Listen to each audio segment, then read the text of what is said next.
প্রিয় ছাত্রছাত্রীরা, আজ তোমাদের বোঝাবো ষষ্ঠ শ্রেণীর কুমড়ো পোকা বাসাবাড়ি গোপালচন্দ্র ভট্টাচার্য।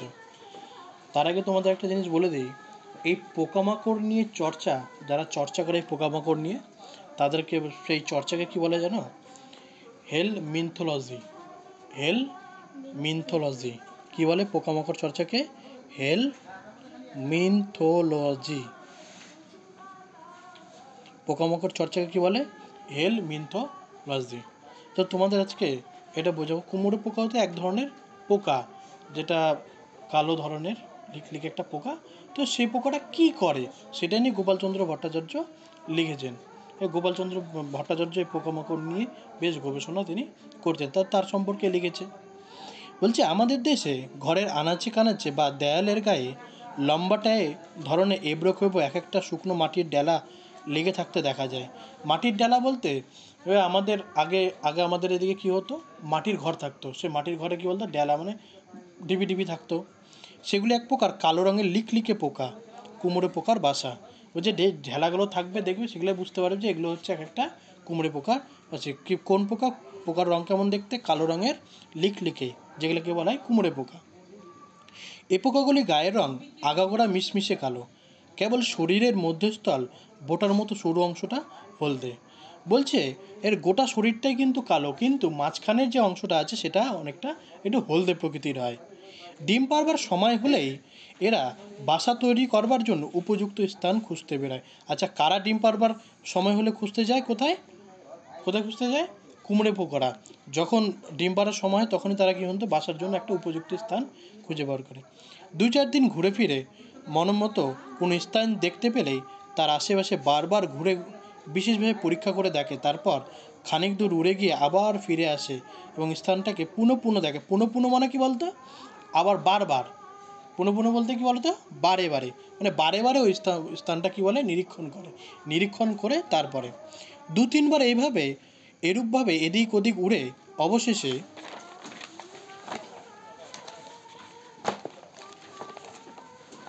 অবশেষে কাদামাটির সন্ধানে বের হয়। কোথায় কাদামাটি পাওয়া যাবে?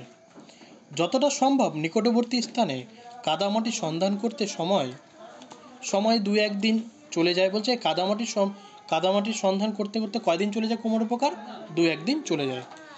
কাদামাটির সন্ধান পেলেই বাসা নির্মাণের জন্য সেই স্থান থেকে নির্বাচিত স্থানে যাতায়াত করে রাস্তা চিনে নেয়, এবং কাদামাটির সন্ধান পেলে বাসা নির্মাণের জন্য সেই স্থান থেকে নির্বাচিত স্থান বলতে যে জায়গাটাতে বাসা তৈরি করবে এবং কাদামাটি যেখান থেকে নেবে সেখান থেকে তারা কিন্তু সেই স্থানে যাতায়াতের রাস্তাটা খুব একটা তারা ভালোভাবে চিনে নেয়।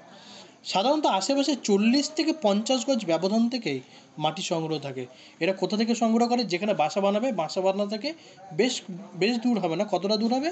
40 থেকে 50 গজের মধ্যে তারা কিন্তু সে মাটি সংগ্রহ। কিন্তু অত কাছাকাছি বাসা নির্মাণের উপযোগী মাটি না পেলে সময় তারা 150-200 গজ দূর থেকেও কিন্তু মাটি সংগ্রহ করে থাকে। বলছি সময় ধরে না, কাছাকাছি 40-50 গজ থেকে যদি না পেলো, তারা কোথায় যায়? 150-200 গজ দূর থেকেও কিন্তু তারা মাটি সংগ্রহ করে থাকে।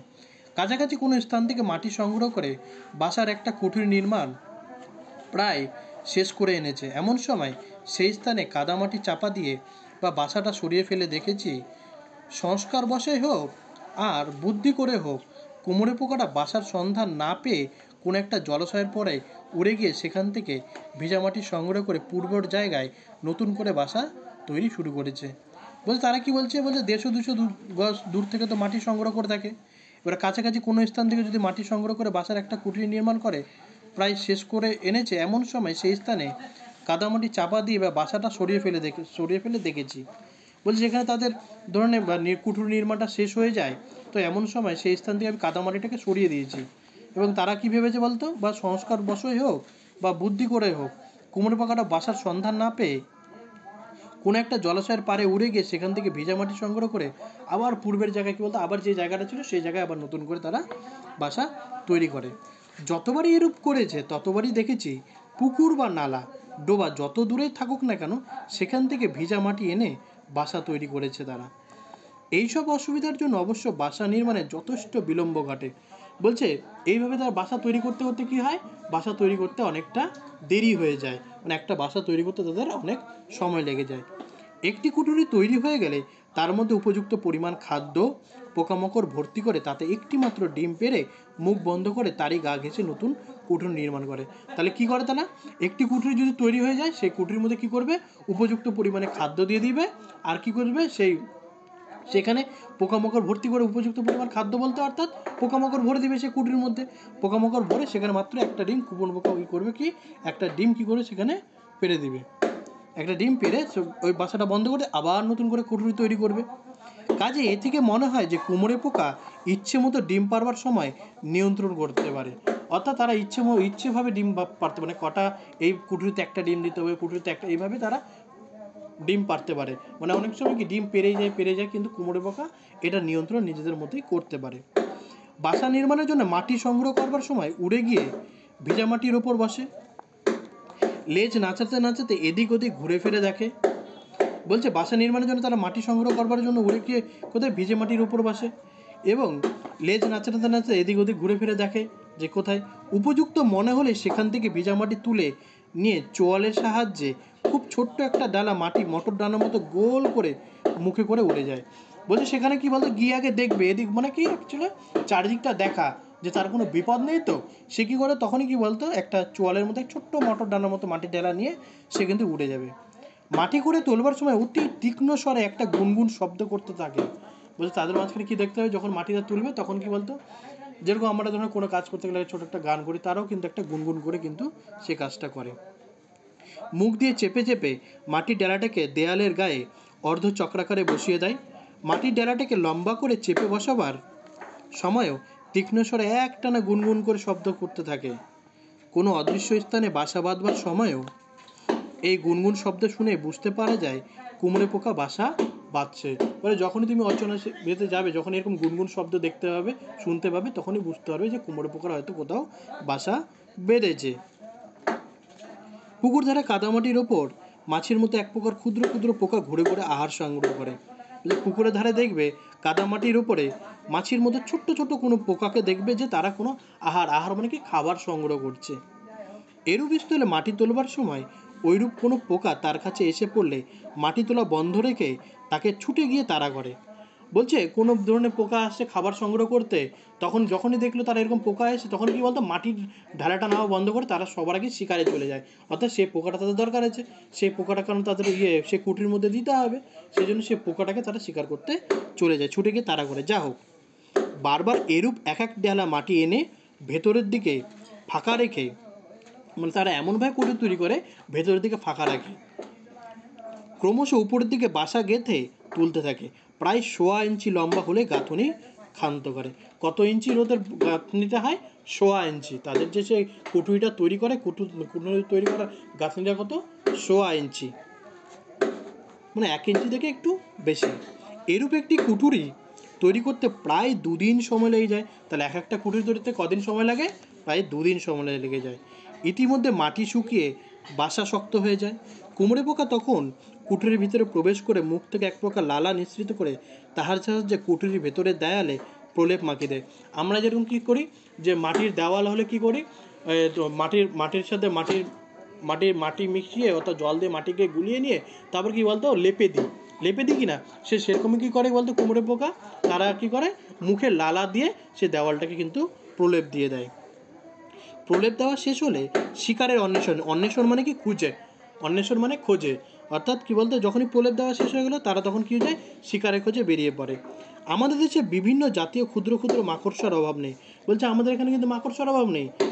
তারা জাল বোনে না, ঘুরে ঘুরে শিকার ধরে, যেটা ক্ষুদ্র ক্ষুদ্র মাকড়সা আছে যেগুলো তারা কি ঘুরে ঘুরে শিকার করে।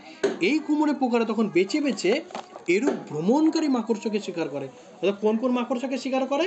যারা ছোট ছোট ক্ষুদ্র, তারা জাল বোনে না, সেই সব মাকড়সাকে তারা কী করে বলতো শিকার করে কী করে বলতো, কোনো রকম মাকড়সার একবার চোখে পড়লেই হলো ছুটে গিয়ে তার ঘাড় কামড়ে ধরে। কার ঘাড় কামড়ে ধরে? মাকড়সার ঘাড় কামড়ে ধরে। কিন্তু কামড়ে ধরলেও একেবারে মেরে ফেলে না, কিন্তু মানে শরীরে হুল ফুটিয়ে একরকম বিষ ঢেলে দেয়, এবং বিষ ঢেলে দেওয়ার ফলে কি বলতো, মানে একবার হুল ফুটিয়ে দিলে নিরস্ত হয় না, কোনো মাকড়সাকে 5-7 বার পর্যন্ত হুল ফুটিয়ে থাকে। মানে কোনো মাকড়সা ধরে নেয় একবার হুল ফোটানো তো মানে নিরস্ত হয় না, মানে তারা চট করে হেজ হয় না, তখন কোনো মাকড়সার কে হয় কি বলতো 5-7 বার হুল ফুটিয়ে দেয়। এবং কী হয় বলতো, মাকড়সার কিন্তু মৃত্যু হয় না। সে সময় কিন্তু মাকড়সা কী হয়ে যায়, বেহুশ হয়ে যায়, কিন্তু মৃত্যু হয় না, কিন্তু একেবারে অসাড়ভাবে পড়ে থাকে। মানে কি ভাববি কি নিঃসাড় হয়ে গেছে, মানে আহত হয়ে গেলে যেভাবে পড়ে থাকে ঠিক সেইভাবে। তখন কুমড়ে পোকা অসাড় মাকড়সাটিকে মুখ্য করে নিয়ে নবনির্মিত মানে যে কুঠুরিটা নির্মাণ করেছে সে কুঠির মধ্যে উপস্থিত হয়। কুঠিরির নিম্ন দেশে, নিম্ন বলতে মানে নিচের দিকে, মাকড়সাটাকে চিৎ করে রেখে তার উদর দেশ বলতে কি বলতো, বুকের দিকটা, ঠিক আছে, সে উদর দেশে একপাশে লম্বাটে ধরনের একটি ডিম পাড়ে, আর ডিম পাড়ে আবার নতুন শিকারের সন্ধানে বের হয়। সারাদিন অক্লান্ত পরিশ্রম করে 10-15টা মাকড়সা এরকম সংগ্রহ করে এবং সেই কুঠিরের মধ্যে জমা রেখে আবার 2-3 ডেলা মাটি এনে কুঠিরের মুখ সম্পূর্ণভাবে বন্ধ করে দেয়। অর্থাৎ কুঠুরি নির্মাণ করে মুখে লালা দিয়ে সেটাকে প্রলেপ দেয়, আবার কি করে বলতো, ভেতরে সেই মাকড়সাকে রেখে দিয়ে আবার উপর দিক দিয়ে কী বলতো, মানে ডিম পেড়ে নিল, ডিম পেড়ে আবার উপর দিক দিয়ে কী করে দেয় বলতো, আবার সেটাকে সেই কুঠুরিটাকে আটকে দেয়।